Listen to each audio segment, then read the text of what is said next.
Hello, I'm Alon Burstein, visiting assistant professor in the Department of Political Science and Israel Institute Fellow at the University of California, Irvine, here bringing you the summary of the last 24 hours of the Israel-Hamas war.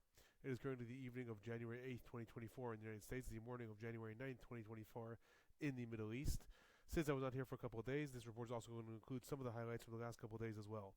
Starting with the hostage situation, after negotiations were suspended by Hamas following the assassination of Salah al-Aruri, the deputy leader of Hamas in Lebanon, since then, both Hamas and the Palestinian Islamic Jihad have been publishing videos of the hostages in a likely attempt to mount pressure on the Israeli government to give in to different demands of the organizations. On January 6th, Hamas published a video showing 4 Israeli hostages, each asking Netanyahu to stop the bombings and stop the war. Noteworthy is that one of those hostages is a hostage who was killed in an Israeli rescue attempt several weeks ago. Today, the Palestinian Islamic Jihad published a video of one of the hostages, 47-year-old Gilad Katzir. He states in the video, in which he speaks both Hebrew and English, that it was taken on January 5th, 2024, day 91 in captivity. He says that he heard on the radio that a friend of his was killed fighting in the Gaza Strip, and he holds up a sign supporting that friend's family. He calls upon Netanyahu and cabinet members, and he states, and I'm quoting, "You have abandoned me once on October 7th, and you are abandoning me here again in Gaza. I was close to dying more than once. Don't tell my family you did everything to get us out. That is not true." After stating how much he misses and loves his family, he calls out, "Bring us home and end the war. Make a hostage exchange deal with Hamas and bring us home." In the background of his video, in Hebrew, there is a song chanting, "We've been left alone." Amidst this, today, Qatari Al Arabi Al Jadid reported that a security delegation from Israel arrived in Cairo to renew the hostage negotiations after they have been frozen. The report quotes Egyptian sources stating that Egypt has officially restarted negotiations between Israel and different Palestinian organizations that were frozen after the assassination, and that negotiations are as a result of internal and external pressure on Israel to return the hostages that are in the Gaza Strip. The total number of hostages that remain in the Gaza Strip right now are estimated at 136. This includes both Israelis and foreigners, as well as those who are confirmed dead and those who are presumed still alive. Moving on to the ongoing fighting in the Gaza Strip, rockets and mortars were sent throughout the last several days towards primarily the southern parts of Israel. Today, rockets targeted the areas of Sderot, where a barrage of 14 rockets were sent, including the areas of Ivim and Yiram. And today, unlike the last couple of days, there was a barrage of rockets towards the center of the country as well, with rockets targeting the areas of Gush Dan, Be'er Yaakov, Ramle, Nes Zion, Rishon LeZion, Holon, and Gezer. Moving on to the fighting within the Gaza Strip. In the northern parts of the Gaza Strip, in the last several days, the IDF has continued its operations in Jabalia refugee camp as it continues to secure the camp. Today it was reported in the El Maghazi refugee camp that the IDF is continuing its activity in the area, and that it dropped leaflets throughout the camp calling upon people to evacuate to Deir el-Balach, stating, "This is now a war zone, you are to evacuate," and the map shows which areas in Deir el-Balach are considered safe. In the last 24 hours, a major rocket manufacturing plant of Hamas was discovered in the El Maghazi refugee camp. According to different reports, this is a plant in which Hamas makes its most long-range rockets. Going to the central parts of the Gaza Strip, in the Nuseirat refugee camp on January 6th, the IDF announced that it assassinated the brigade commander of Hamas in the refugee camp, Ismail Sarraj, along with his deputy Ahmed Wahaba. According to different reports, Sarraj played a pivotal role in the October 7th attack, and more importantly, he is one of the coordinating figures of the fighting in the central parts of the Gaza Strip. In the El Bureij refugee camp in the central parts of the Gaza Strip, the IDF reported it's taking over the camp. Over 30 tunnel entrances have been located in the camp, and it is known as one of the most densest camp in the Gaza Strip, which is one of the things that are making its takeover by the IDF extremely difficult. Hamas's main El Bureij headquarters was taken over after a substantial gun battle in the last 24 hours. In addition, a major weapons manufacturing plant, reportedly the largest one located in the entire Gaza Strip, was located in El Bureij, with a substantial underground network for bomb making as well. In addition, Deir el-Balach was reported there were major bombings yesterday. Unclear what the targets were. Moving on to the southern parts of the Gaza Strip in Han Yunis, the IDF announced today that it is focusing a lot of its activity in the underground networks in Han Yunis, with the understanding this is one of Hamas's main underground headquarters. In addition, there were also reports that Yahya Sinwar, the leader of Hamas in the Gaza Strip, may be hiding there, as well as different hostages. Additional reports stated that the IDF is expanding its activities to the southern parts of the city, with reports of substantial gun battles involving both tanks and air attacks in the southern parts of Han Yunis. A tunnel entrance was located today in a school, and major explosions were reported throughout the city. In Rafah, Palestinian media sources stated that a missile hit a car in the western parts of Rafah and 3 people were killed. This is noteworthy because, as I often state, this is more indicative of a targeted assassination that the IDF sometimes carries out rather than the regular bombings, quote-unquote, that occur in the Gaza Strip. Moving on to news regarding the Gaza Strip, the IDF spokesperson Daniel Hagari today stated to the New York Times that the IDF has officially begun to move to the less intensive phase of the war. He reiterated what he stated in the last several days, that Hamas's organizational capabilities in the northern parts of the Gaza Strip are dismantled, and that the IDF is now focusing on the center and the southern parts of the Gaza Strip. Israeli Defense Minister Yoav Gallant echoed these statements in a Wall Street Journal interview today, stating that the forces in the northern parts of the Gaza Strip will soon move from the intensive fighting to different types of special operations. However, while the IDF is stating that it is moving to this next phase of the war, the Chief of Staff in Israel also stated today that the IDF will be fighting in Gaza throughout the entirety of 2024.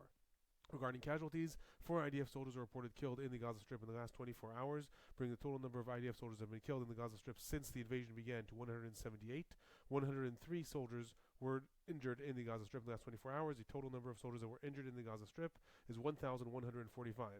The Palestinian Health Ministry in the Gaza Strip is reporting that 249 Palestinians were killed in the last 24 hours in the Gaza Strip, bringing the total number of Palestinians that were killed in the Gaza Strip since the war began to 23,084. 58,926 people are reported injured in the Gaza Strip. There are still reportedly between 6,000 and 10,000 people, depending on which reports, that are likely trapped under the rubble in the Gaza Strip and are presumed dead. Moving on to the humanitarian situation in the Gaza Strip, the IDF today published recorded calls with different Gazan citizens in which they say that Hamas is stealing UNRWA food and supplies. Other news, 2 medical support organizations stated that they are evacuating the Al-Aqsa hospital in Deir al-Balach after the IDF published leaflets in the area calling on people to evacuate. They stated that they give a lot of support to the main hospital in the area, however they have no choice but to leave. Other news, for the 4th time since December 26, the World Health Organization canceled a medical shipment to the northern parts of the Gaza Strip because it did not receive adequate security guarantees. The report does not state who did not receive the security guarantees from. Presumably this is the IDF. News, in the past days, Hamas called upon Egypt to open the Rafah crossing to allow the evacuation of some 6,000 badly injured Palestinians from the Gaza Strip. There's been no report made regarding how Egypt responded. In addition, there are growing reports of intensifying hunger that is spreading throughout the refugee camps in the southern parts of the Gaza Strip, primarily in Rafah and the Muasi area. No report was given about how many aid trucks entered the Gaza Strip in the last 24 hours. 2 days ago, the IDF reported that 198 trucks carrying food, water, and medical supplies entered both through the Rafah crossing and through Kerem Shalom. Moving on to the West Bank. In the past days, there was a major IDF operation in Jenin. 6 Palestinians were reported killed in airstrikes during confrontations. Yesterday, a shooting attack occurred by Palestinians near the Ofra settlement. Ammar Mansour, who is a 34-year-old Palestinian from Beit Hanina, which is in East Jerusalem, was killed in this attack. 3 Palestinians were arrested in the West Bank today. Moving on to today, there was substantial IDF activity reported in the areas of Hassun, Alin, and Hussam, which is near Nablus. 17 Palestinians were reported arrested, and explosive devices that were located in cars were destroyed. In addition, substantial IDF undercover activity was reported in the Iktaba village near Tulkarem in an attempt to arrest a Palestinian. Gun battles ensued, and 3 Palestinians were reported killed and 2 injured. The wanted Palestinian was eventually arrested, and weapons were confiscated. A total of 329 Palestinians are reported killed in the West Bank and East Jerusalem since the war began. Political news relating to the West Bank. Palestinian Prime Minister Mohammed Ashtiya stated today that Israel turned down an offer to transfer the taxes that Israel is holding for the Palestinian Authority through Norway. So this is an ongoing grievance. Israel collects taxes for the Palestinian Authority. It then said it is not going to transfer the taxes since October 7th because Palestinian Authority also pays salaries to people in the Gaza Strip. Israel then tried to deduct these funds that were going to the Gaza Strip. Palestinian Authority refused. The United States is mounting heavy pressure on Israel to transfer the funds to the Palestinian Authority to avoid an economic crash. Israel so far is refusing. Moving on to the northern parts of Israel, southern parts of Lebanon. On Saturday, there was a barrage of rockets sent towards Mount Meron area in the Galilee, where the IDF maintains its main Air Force intelligence base. Hezbollah published a video showing direct hits in the base, and these were not denied by the IDF, claiming that 62 rockets were launched in a first retaliation to the assassination of Salah al-Arouri in Lebanon. Today, there were continuous rockets and missiles sent from southern Lebanon targeting the northern parts of Israel. Rockets targeted the area in the upper Galilee, Kfar Blum, and Shtula, where there was a direct hit in a house and 1 person was injured. In the western Galilee, in Shlomi and Rosh Nikra, there were also RPGs sent towards the Hardov area, where 1 soldier was injured. There was also an unknown airborne object that was intercepted above the Hula Valley. Other news related to the north, Wissam Tawil, who was recently appointed the commander of the Radwan force, was assassinated in Khirbat Salem in southern Lebanon today. So the Radwan force is the Hezbollah equivalent of the Nukhba force of Hamas. These are the special commando units of Hezbollah that are trained in the event of an invasion of Israel. So their commander was assassinated in Khirbat Salem today. According to the Voice of Lebanon radio station, 2 people were killed in the attack, and the attack was carried out by a drone that targeted their car in the area. Tawil is the most senior figure of Hezbollah to be assassinated. He was a close associate of Hezbollah leader Hassan Nasrallah, as well as leading political figures in Iran. Security officials in Lebanon today were quoted saying that this assassination will hurt Hezbollah, as it is a substantial blow to the organization.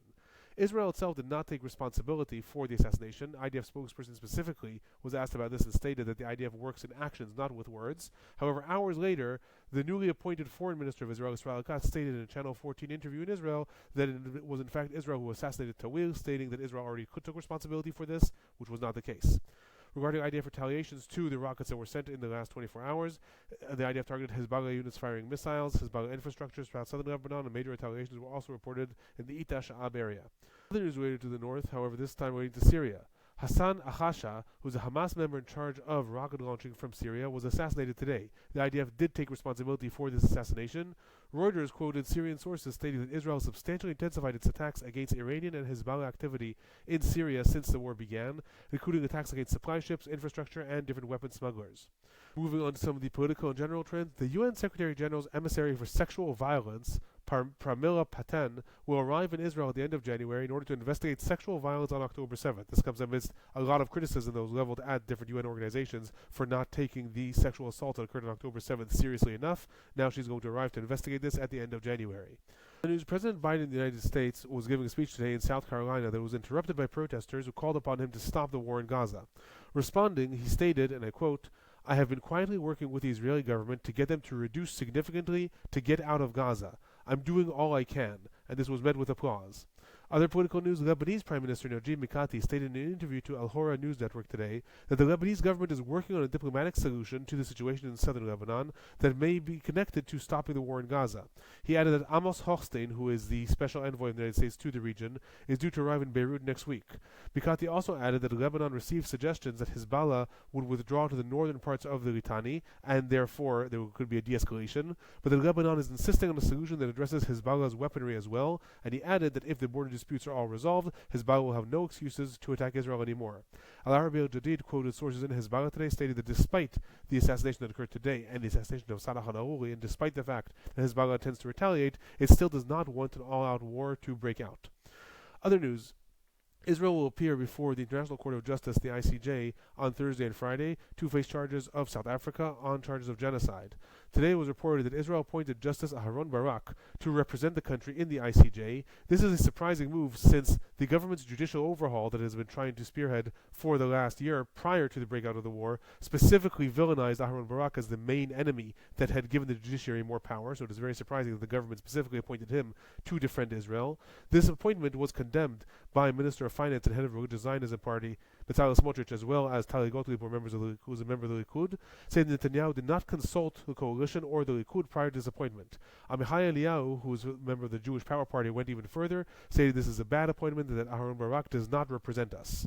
Other news: the Wall Street Journal reported today that U.S. sources are hoping that, as the intensity dies down in the fighting in the Gaza Strip, normalization talks between Israel and Saudi Arabia could resume, which, according to the report and the way the U.S. is hoping, will serve as an incentive for Israel to further de-escalate the situation in the Gaza Strip so that Saudi Arabia and the Gulf countries can participate in the rebuilding of Gaza. So in other words, the United States is hoping to bring aboard Saudi Arabia and the Gulf countries maybe to use the normalization ideas in order to allow Israel to de-escalate the fighting in the Gaza Strip further, in order to allow these countries to come in and rebuild or possibly be part of some sort of governing body in the interim period.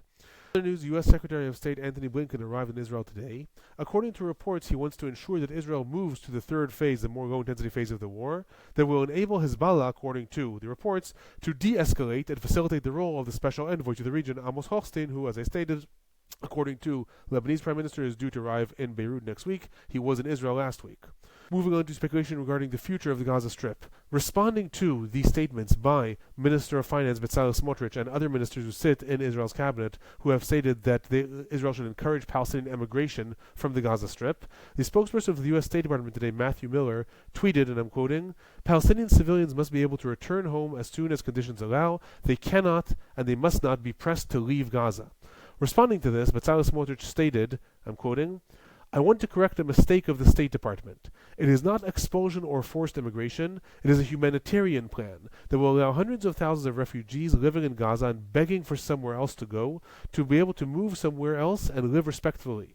He repeated the made-up figure that he keeps on stating, that 70% of Israeli citizens support this solution. He's never quoted any survey or anything that supports that. And he stated, again quoting, "We are committed to advancing it."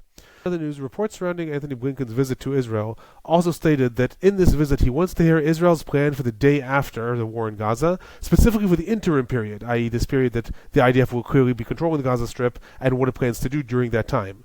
The report stated that in Israel they've begun work on what to present to Anthony Blinken. However, this is still in the brainstorming phase without cabinet approval. Additional reports stated that Anthony Blinken is looking to hear a clear position that Israel will not promote Palestinian immigration or rebuild settlements, again stating against those statements of different top-ranking ministers in Israel's cabinet saying that Israel should rebuild settlements and encourage immigration of Palestinians. According to different reports, Anthony Blinken is coming to Israel to specifically hear from Israel that that is not the plan. That is my report for the last 24 hours. I'll be back tomorrow.